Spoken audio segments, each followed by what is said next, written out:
Hi guys, just falling over. So this is my recommendations of 2011, so my favourite reads from that year. I didn't go very well in comparison to everybody else because of all my book funks, but looking back on my Goodreads, I think I read more than I thought I did. It was still pathetic. It was like dismal amount, but a lot of books I thought I'd read in 2010 I actually did read at the very start of 2011. So that added a few more titles to my list. So yeah, here we go. Not all of these, actually no, almost all of these are YA. Let's see. Two sci-fi titles that I recommend. Across the Universe by Beth Revis and Glow by Amy Kathleen Ryan. Glow I think is more underappreciated. I preferred it over Across the Universe. I enjoyed both, but for whatever reason Glow had a bit more of an emotional connection for me. I slightly preferred the characters. In both I wasn't very concerned at all about the love story. So the two central protagonists, because they were dual narratives in both, I didn't care for that much. I kind of liked Waverly out of all four of them, out of Elder and Amy and Kieran and Waverly. Waverly was my fave, and I think that also was why I slightly have a preference towards Glow, but you know, I enjoyed both, and I think fairly solid sci-fi elements in there too. It wasn't like they were just using that as an excuse to just have a love story going on. So I liked the content and I liked where it was going and the moral questions that are raised in both, because they're both quite different novels. For me it was more difficult because the covers I have for both books are very, very similar, so yeah, that kind of helped the crossover in my mind, but I do highly recommend both titles. And most people have read Across the Universe, so try and divert your attention to Glow for a little bit. Give it some love too, because I do think it's worthwhile read. Eon and Iona, the duology by Alison Goodman, Aussie author. There's quite a few Aussie authors on my list, so I'm very proud of myself. Highly recommended fantasy novels. Really interesting dragon mythology, not like you've seen before with dragons, and I really liked that.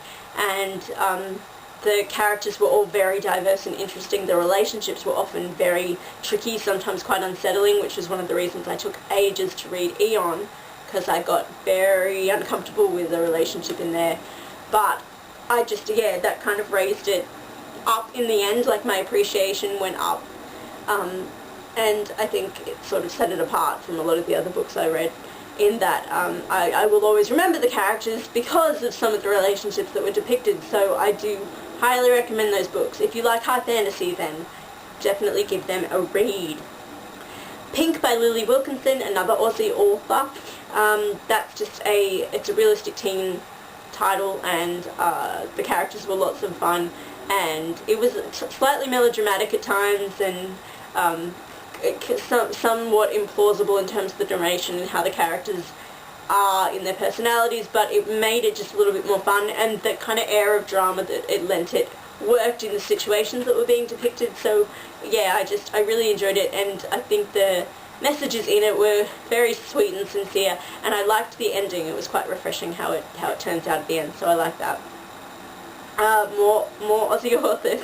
Marianne Depere is writing the Night Creatures trilogy, which is getting lots of praise, but of course sadly is still only getting publication in Australia and New Zealand. We are fighting to get the friggin' international release so you can all get it more readily and easily and cheaper, because to get the shipping internationally from here, and also the price here is much higher because we're evil with our books and our books are priced higher, so it's not cheap for y'all to order a copy from Australia.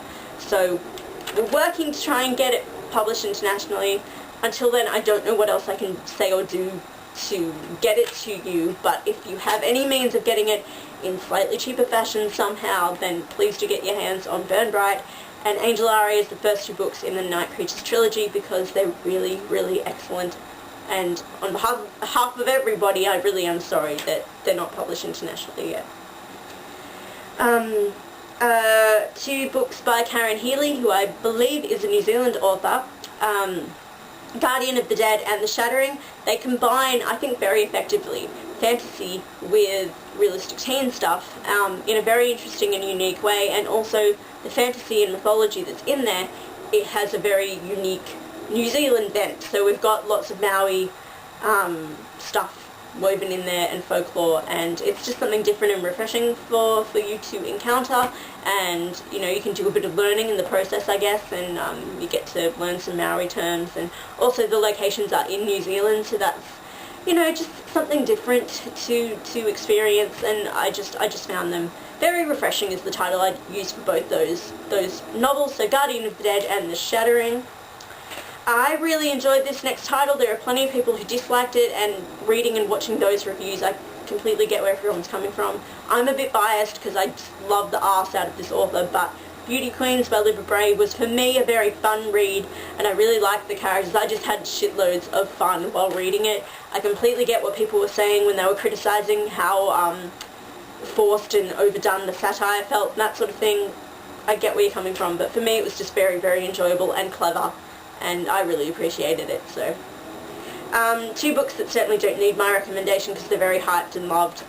Stephanie Perkins' work, Anna and the French Kiss, and Lola and the Boy Next Door. But as far as realistic teen romances go, I enjoyed them, and I think the characters were all quite nice, and I like the way that relationships are handled in it.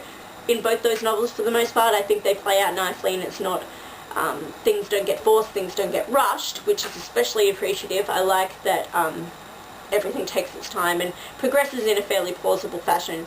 The only thing I would say is that both novels follow the pattern of one another, so you can kind of, it's a little predictable in terms of how things are going to pan out, because if you've read one, you sort of know what will happen in the other one. But having said that, they are just very sweet reads, and yeah, they're certainly enjoyable. Two books by Juliet Marilia, an Aussie author. I'm not doing this on purpose, it just happened to be that I read a lot of Aussie authors. Heart's Blood, which is an adult fairy tale retelling of Beauty and the Beast. Highly, highly, highly, highly, highly recommended.